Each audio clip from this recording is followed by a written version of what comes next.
દરેક નીતિની સામે કાયદાની રીતે ઊભો રહેતો SSK ન્યૂઝ ચેનલ।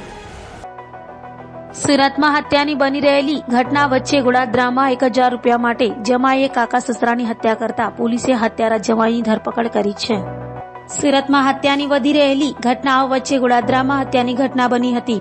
ગોળાદરાના દેવદ નજીક ખેતરમાંથી હત્યા કરાયેલી લાશ મળી આવી હતી, જેમાં હત્યા મૃતકના ભત્રીજા જમાઈએ કરી હોવાનું સામે આવતા પોલીસે ભત્રીજા જમાઈની ધરપકડ કરી હતી અને પૂછપરછ કરતા તેણે કબૂલાત કરી હતી કે 1000 રૂપિયા માંગ્યા હોય, જે ન આપતા મૃતક કાકા સસરાને દેવદ નજીક ખેતરમાં લઈ જઈ ફેન્સિંગના તારથી ટૂંપો આપી હત્યા કરી હતી।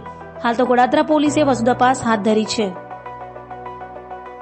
ગોળાદરાના મથુરાનગર વિસ્તારમાં એક હત્યાનો બનાવ બન્યો હતો।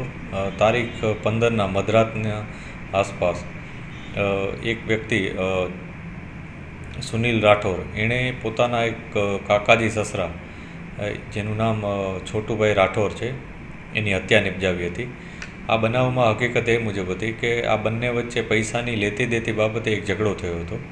આમાં જે આરોપી છે છોટુ રાઠોર એણે જે ભોગ બનનાર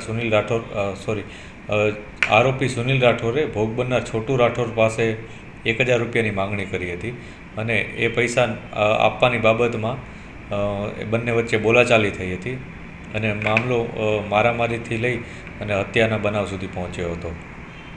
હકીકત એમાં ત્યારબાદ પોલીસે આરોપીની તત્કાલ ધરપકડ કરેલ હતી। આમાં જે આરોપી છે એણે ત્યાં તાર એક પડેલો હતો, એ તારનો ઉપયોગ કરી અને ભોગ બનનારનું ગળું દબાવી દીધું હતું અને ત્યાંથી તે નીકળી ગયો હતો। ત્યારબાદ પોલીસે તેને અરેસ્ટ કર્યો છે। આ ઉપરાંત અમે જ્યારે આરોપીની પૂછપરછ કરી ત્યારે એની પાસેથી અમને માહિતી મળેલ કે અગાઉ આરોપી પોતે યુપીના તાજગંજ પોલીસ સ્ટેશનમાં 363, 376 મુજબના ગુનામાં આરોપી હતો અને લિંબાયતના એક ગુનામાં પણ તે આરોપી તરીકે હતો। શું કામ કરે છે આરોપી જે છે એ ખાતામાં કોઈ જગ્યાએ છૂટક મજૂરીનું કામ કરે છે, એ મુજબની માહિતી પોલીસને મળેલ છે। દરેક નીતિની સામે કાયદાની રીતે ઊભો રહેતો SSK ન્યૂઝ ચેનલ।